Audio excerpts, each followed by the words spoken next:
उसके बारे में आप क्या कहेंगे? इस मर्दा जिनको मिट्टी पलीत की है। देखिए, मुझे खुशी इस बात की है कि इस बार पहले ये कहते थे जी मौलवियां दा काम है। आपको याद है आप यूनिवर्सिटी में मैं आपके आया तकरीबन 2013-14 की बात है, वफाकी उर्दू में। उस वक़्त हम शुरू में थे, मतलब नया हमने उरूज पकड़ा था। अक्सर लोग हमें कहते थे एक ही मौलवी वाले चक्कर छपाए गए हो।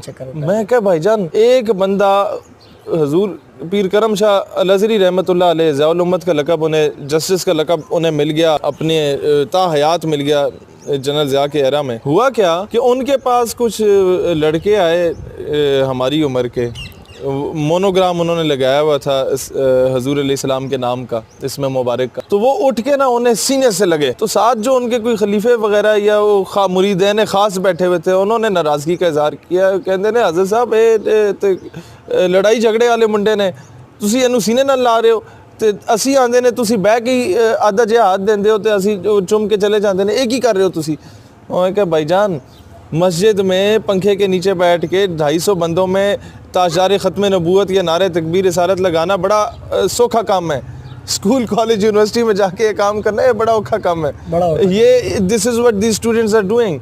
तो मैं यही कह रहा था कि यार उस वक़्त जब हम उठे ना, मैंने इस पल्स को जज कर लिया था कि मैं एक अगर मिलिट्री बैकग्राउंड से ताल्लुक़ रखता हूँ तो मेरे साथ वाले जो फ़ौजियों के बच्चे हैं, ऑफिसर्स के बच्चे, वो क्या चाहते हैं। मेरे साथ जो ये एलीट क्लास के बच्चे हैं, ये बैरिया या ये DHA वाले, ये क्या चाहते हैं। मेरे साथ जो ये जितने एलीट क्लास है, इनके बच्चे कहाँ मिलते हैं मुझे, आधे शीशा क्लब में मिल रहे हैं, आधे बार्स में मिल रहे हैं, आधे जनाब गर्ल्स कॉलेज के बाहर जाके ये नंबर तकसीम कर रहे हैं।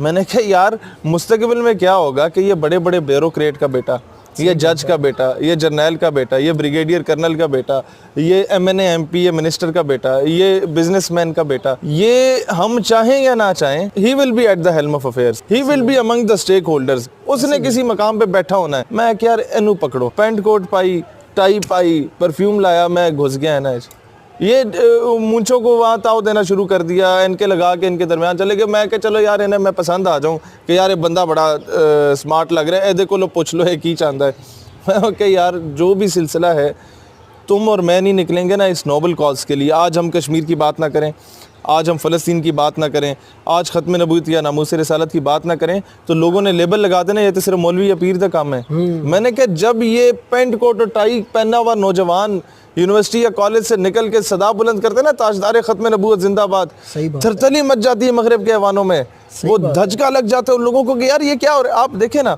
बड़े बड़े जलसों में इंडिया के खिलाफ बातें हो रही होती हैं। सही है। इंडिया उठा के कुछ 2-3 बार तो मैंने देखा है, इंडिया मेरी तकरीरें चला रहा है वहाँ पे कि जी ये आतंकवादी है, ये फलां है, तो ये ढिमका है, ये लोगों को जिहाद की ट्रेनिंग दे रहा है, ये इस तरह कर रहा है। 2 जुमले बोलने की देर थी कि उनको आग लग गई। क्यों? क्योंकि ये सारी जो इल्यूमिनाटी है या फ्री मेसनरी है या मगरबी लॉबी है, इन्होंने मुख्तलिफ़ किस्म की NGOs की सूरत में इस तरह की ये थर्ड क्लास औरतों को या मर्दों को या आंटियाँ या आंटों या बेरोज़गारों को रोज़गार दे दिया। तो इन लोगों ने क्या किया, फिर हमारे स्टेक होल्डर्स को भी पकड़ा। इन लोगों ने अरबों रुपए की इन्वेस्टमेंट की हमारे तालीमी निसाब में तरमीम करने की। इन लोगों ने अरबों रुपए की इन्वेस्टमेंट की कि हमारे मीडिया पे फाशी को फैला दो, डायरेक्टली इनडायरेक्टली तलाक और खुला की तरीक़ाकार बता दो इस कौम को।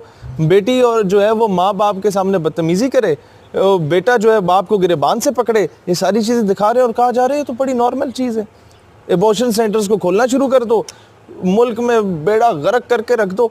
ये सारा कुछ इन्होंने किया, अरबों डॉलर्स की इन्वेस्टमेंट की कि हमारे इस मुल्क के नौजवान को पटरी से उतारे। और मैं देख रहा हूँ यार ये नौजवान दोबारा वो पेंट कोट टाई पहन के जनाब वो नारे लगा रहा है ताजदार मदीना के।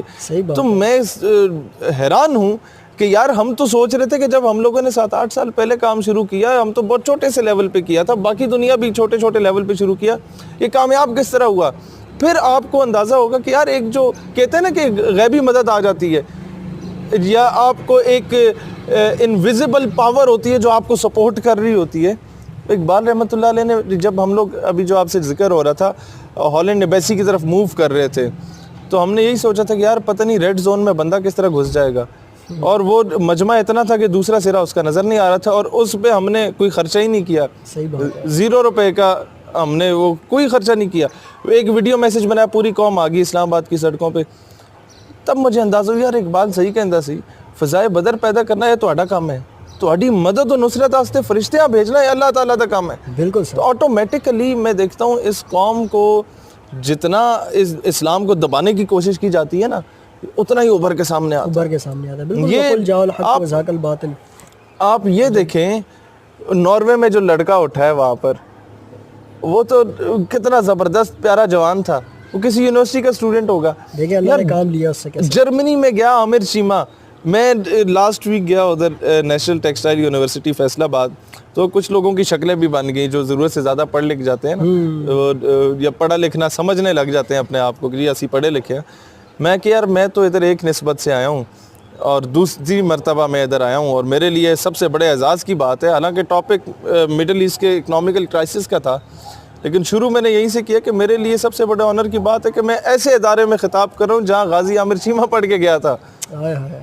मैंने कहा हम तो निस्बत देखते हैं कि हमने ये नहीं देखना कौन कितना अमीर कबीर है, जूते की डोक पे हमें क्या भाई, हमने ये देखना है किसकी लो मदीने की गली से लगी हुई है, क्या बात है। कौन बंदा उनके साथ सिंसियर है, वो हमारा इमाम है, हम उसके गुलाम।